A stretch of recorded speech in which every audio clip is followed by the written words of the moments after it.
अगला टॉपिक है भौगोलिक स्थलाकृतियाँ।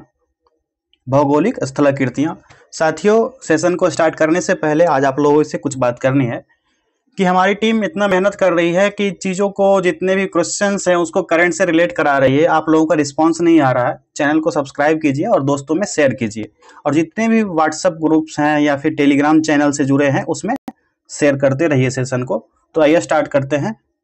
पहला प्रश्न कि जलोढ़ पंख कहाँ निर्मित होते हैं? ये कहाँ निर्मित होते हैं? तो ये होते हैं पहाड़ी के तलीय क्षेत्र पर। दूसरा प्रश्न है, एक संकरी, गहरी तथा तीव्र ढाल युक्त किनारी वाले नदी घाटी को किस नाम से जाना जाता है? इनको कैनियन घाटी कहा जाता है, कैनियन घाटी। अगला प्रश्न की तरफ बढ़ते हैं। अपर्दन के सामान्य चक्र में पुनर्यौवन को दर्शाने वाली स्थलाकृति कौन सी है? तो यह हो जाएगी अधःकर्तित विसर्प स्थलाकृति। नेक्स्ट क्वेश्चन है, संप्राय मैदानों का निर्माण नदी की किस अवस्था में होता है? यह जो होता है जीर्णावस्था में। ऑप्शन सी राइट आंसर होगा इसका। निम्नलिखित में से कौन नदी का निक्षेपात्मक स्थल रूप नहीं है? यह हो जाएगा नदी विसर्प या मियांडर। ठीक है, नेक्स्ट क्वेश्चन देखते हैं। नदियों द्वारा अपने किनारों पर प्राकृतिक रूप से बनाए गए बांध को किस नाम से जाना जाता है? इनको लेवीज कहा जाता है। ऑप्शन बी राइट आंसर होगा। नदी के उस मुहाने पर जहां से नदी समुद्र में गिरती है त्रिकोण रूप में जलोढ़ मिट्टी का भंडार कहलाता है। यह जो है डेल्टा कहलाता है। क्या कहलाता है? Delta. Option A right answer होगा। वी आकार की घाटी किससे बनती है? वी आकार की घाटी, वी आकार की घाटी बनती है नदी से। क्षारण झील क्या है? ऑक्सबो लेक क्या है? यह हो जाएगा परित्यक्त नदी मोर, जहां पर नदी मुड़ती है। ठीक है, नदी के अपर्दन से बनी स्थलाकृति क्या है? नदी के अपर्दन से बनी स्थलाकृति गर्ज कहलाती है। और नदी के निक्षेपण से बनी स्थलाकृति को कहा जाता है क्या? इनको प्राकृतिक तटबंध कहा जाता है। ऑप्शन डी राइट आंसर होगा इसका। निम्नलिखित में से कौन सी स्थलाकृति का निर्माण नदी की युवावस्था में होता है? युवावस्था में किस नदी का निर्माण होगा? यह हो जाएगा गोखुर का निर्माण होगा। अर्धचंद्राकार मरुस्थलीय आकृति किस नाम से जानी जाती है? अर्धचंद्राकार, तो ये जानी जाएगी बरखान। बहते हुए नदी जल द्वारा निर्मित आकृति विहीन मैदानों को निम्नलिखित में से किस नाम से जाना जाता है? तो इनको कहा जाता है peneplain. Option B right answer हो गया। ठीक है, अगले प्रश्न की तरफ बढ़ते हैं। पवन के अपर्दनात्मक कार्यों के परिणाम स्वरूप तीन फलक या पार्श्वों वाले कठोर शैलों के टुकड़ों को किस नाम से जाना जाता है? तो इनको जो कहा जाता है ड्राई कांटर। ऑप्शन बी राइट आंसर होगा इसका। रेगिस्तानी भागों में बरखानों की दो समानांतर श्रेणियों के मध्य रेत मुक्त गलियारा जिससे होकर कारवां मार्ग आगे बढ़ते हैं, निम्न में से क्या कहलाते हैं? उनको कहा जाता है गासी। ऑप्शन डी राइट आंसर होगा इसका। लोयस जमाव के अति वृहत क्षेत्र मिलते हैं। ये कहाँ मिलते हैं? उत्तरी चीन में। मरुस्थलीय क्षेत्रों में पवन से उड़ाई गई रेत की बड़ी मात्रा के निक्षेपण से निर्मित स्थल रूप को क्या कहा जाता है, जिसका नामकरण फ्रांस के अल्सस प्रांत में स्थित एक ग्राम के नाम पर किया गया है? इनको कहा जाता है लोयस। लोयस कहा जाता है। ऑप्शन डी राइट आंसर होगा। नेक्स्ट क्वेश्चन है, मरुस्थलीय भागों में असामयिक वर्षा से बनी अल्पकालिक झीलों के सूख जाने पर सिल्ट एवं नमक के निक्षेपण से बनी समतल स्थलाकृति को क्या कहा जाता है? तो इनको कहा जाता है Playa. Option D right answer होगा। प्लाया कहा जाता है। अगले प्रश्न की तरफ बढ़ते हैं।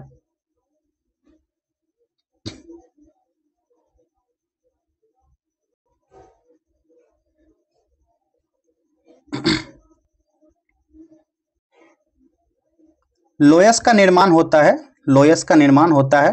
कैसे होता है? तो इनका निर्माण होता है पवन से। चंद्राकार बालू के टीलों को कहते हैं, क्या कहते हैं चंद्राकार बालू के टीकों को?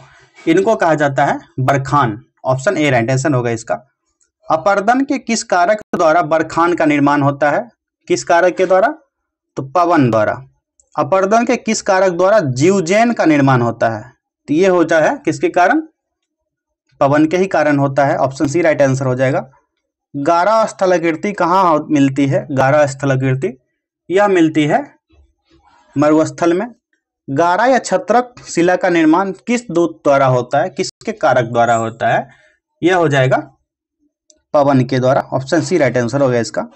सीफ का निर्माण किससे होता है? सीफ, इनका निर्माण जो है पवन से होता है। रेगिस्तानी क्षेत्रों में पर्वतों से घिरी बेसिन जिसमें चारों ओर से छोटी छोटी नदियां गिरती है, निम्न में से किस नाम से जानी जाती है? इनको कहा जाता है बालसन, बालसन कहा जाता है। अगले प्रश्न की तरफ बढ़ते हैं। अफ्रीका के सहारा में धूल दानव डस्ट डेविल के नाम से निम्न में से कौन जाना जाता है? ये किसको जाना जाता है? अफ्रीका के क्षेत्र में ये बालूका स्तूप का खिसाव जो होता है, इनको धूल दानव यानी डस्ट डेविल के नाम से जाना जाता है। ऑप्शन ए राइट आंसर हो गया इसका। ड्रमलिन क्या है? ड्रमलिन यह हो जाएगा अंडाकार पर्वत है। अंडों की टोकरी स्थलाकृति निम्न में से किससे संबंधित है? अंडों की टोकरी यह संबंधित है ड्रमलिन से। ऑप्शन सी राइट आंसर होगा इसका। अगला प्रश्न देखते हैं। भेड़ पीठ शैल या रोसमोटोने का निर्माण निम्न में से किस प्रक्रम द्वारा किया जाता है? ये जो है हिमनद के द्वारा होता है। ऑप्शन सी राइट आंसर होगा इसका। अगला प्रश्न देखते हैं। भेड़ पीठ शैल या रोसमोटोने का निर्माण हिमानी की किस क्रिया द्वारा होता है? किस क्रिया के द्वारा? यह अपर्दन के द्वारा होता है। यू आकार की घाटी कहाँ पाई जाती है? यू आकार की घाटी यह पाई जाती है हिमानी क्षेत्र में। नेक्स्ट क्वेश्चन है, मोरेन कहाँ बनते हैं? मोरेन ये बनते हैं हिमानी क्षेत्र में। हिमखंड ग्लेशियर के पिंड होते हैं जिनका भाग क्या होता है? समुद्र तल से ऊपर होता है। ऑप्शन ए राइट आंसर होगा इसका। लटकती घाटियां कहाँ पाई जाती है? लटकती घाटियां ये पाई जाती हैं हिमानी क्षेत्र में। ड्रमलिन के बारे में क्या सत्य है? ड्रमलिन के बारे में आप लोग को कमेंट कीजिए, अभी तुरंत बताए हैं। तो यह हिमानी क्षेत्र की उल्टी नाव के आकार की स्थलाकृति होती है। नेक्स्ट क्वेश्चन है, एरीट है। एरीट क्या है?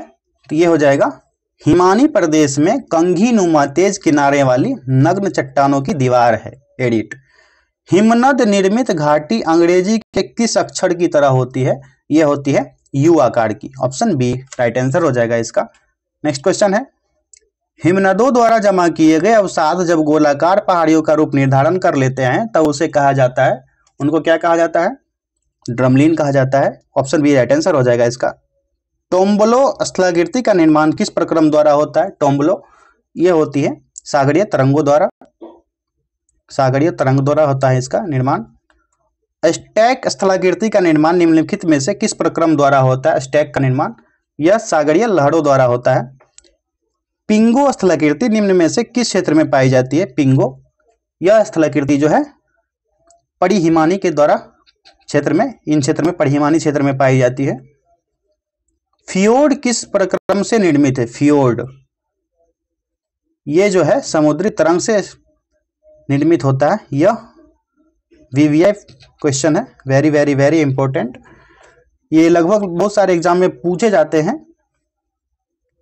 कार्स्ट प्रदेश निम्नलिखित में से किस देश में स्थित है? कार्स्ट प्रदेश यह स्थित है यूगोस्लाविया में। ऑप्शन डी राइट आंसर होगा इसका। लेपीज किस क्षेत्र से संबंधित स्थलाकृति है? लेपीज यह कार्स्ट स्थलाकृति है। चूना प्रदेश यानी कार्स्ट प्रदेश में पाए जाने वाले कीप के आकार के गर्त को क्या कहते हैं? इनको कहा जाता है घोल रंध्र। ऑप्शन बी राइट आंसर होगा इसका। कार्स्ट क्षेत्र में कंदरा को विलियन छिद्र से सीधे मिलाने वाली लंबवत या कुछ झुकी हुई नली को क्या कहा जाता है? इनको कहा जाता है पोनोर। ऑप्शन डी राइट आंसर होगा इसका। कार्स्ट प्रदेशों में डोलाइन की ऊपरी सतह से ध्वस्त हो जाने वाली ऊपरी सतह के खुल जाने से निर्मित छिद्र जो बनता है उसको क्या कहा जाता है? उनको कहा जाता है कार्स्ट खिड़की, चूना खिड़की। कार्स्ट प्रदेशों में कंदरा की ऊपरी छत से जल से रिसकर गिरने पर उसके साथ हुए खुले पदार्थों से अधिक ताप एवं बाष्पीकरण अथवा CO2 गैस के मुक्त होने के कारण छत से लटकने वाले स्तंभ को किस नाम से जाना जाता है? जो छत से लटकते हैं वो स्तंभ को किस नाम से जाना जाता है? तो ये जाना जाता है stalactite. Option B right answer होगा, स्टेलेक्टाइट। नेक्स्ट क्वेश्चन है घोल रंध्रों यानी सिंक होल्स के विस्तृत स्वरूप को किस नाम से जाना जाता है? इनको जाना जाता है युवाला, ऑप्शन बी राइट आंसर होगा इसका। निम्नलिखित में से कौन कार्स्ट स्थलाकृति के अंतर्गत नहीं आता है? कौन नहीं आता है कार्स्ट स्थलाकृति के अंतर्गत? तो कैटल हॉल। निम्नलिखित में से कौन कार्स्ट स्थलाकृतियों से संबंधित नहीं है, पूछा जा रहा, नहीं संबंधित है, ये हो जाएगा एस्कर, जो कार्स्ट स्थलाकृतियों से संबंधित नहीं है। अगला प्रश्न है निम्नलिखित में से कौन घुली हुई चट्टानों के निक्षेप से बना होता है? यह जो है स्टेलेग्माइट से बना होता है। युवाला कहाँ मिलते हैं? युवाला जो मिलते हैं ये चूना पत्थर प्रदेश क्षेत्र में। स्टेलेक्टाइट तथा स्टेलेग्माइट के एक दूसरे के मिल जाने से जो स्थलाकृति बनती है उन्हें क्या कहा जाता है? तो उनको कंदरा स्तंभ कहा जाता है, ऑप्शन ए राइट आंसर हो गया। अंधी घाटियां कहाँ पाई जाती हैं? अंधी घाटियां पाई जाती है कार्स्ट प्रदेश में, ऑप्शन ए राइट आंसर होगा इसका। अगले प्रश्न की तरफ बढ़ते हैं। स्टेलेक्टाइट और स्टेलेग्माइट किसके अभिलक्षण है?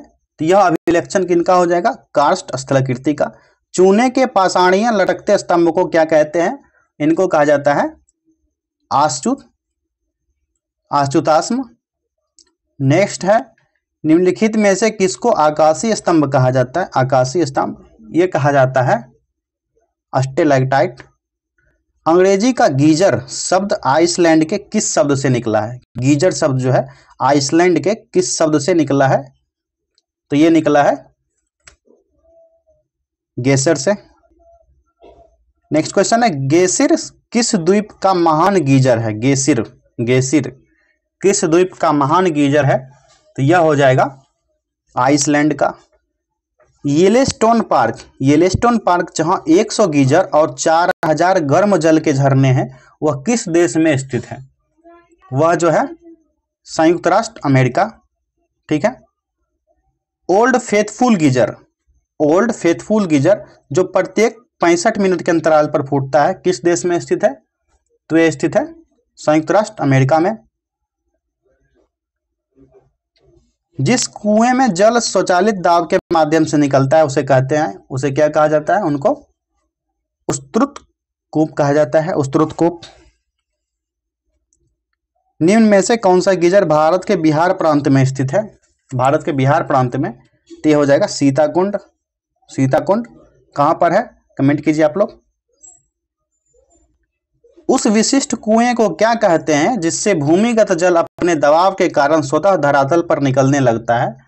यह जो है इनको उस्तृत कूप कहा जाता है। किसको? उस्तृत कूप कहा जाता है। दोस्तों ये जो प्रश्न है कि कौन सा गीजर भारत के बिहार प्रांत में स्थित है, ये तो सीताकुंड है। और ये कहाँ पर है, इसके लिए आप बिहार स्पेशल जो वीडियो सीरीज हमारा चल रहा है उसको देखिए, उसमें बिहार स्पेशल का सब कुछ कराया जा रहा है। इतिहास, भूगोल, ये क्या कहते हैं, इकोनॉमिक्स, साइंस भी है, जो उससे संबंधित जो व्यक्ति है वो भी बताया जा रहा है। आप लोग वो वीडियो जरूर देखिए। अगला प्रश्न देखते हैं।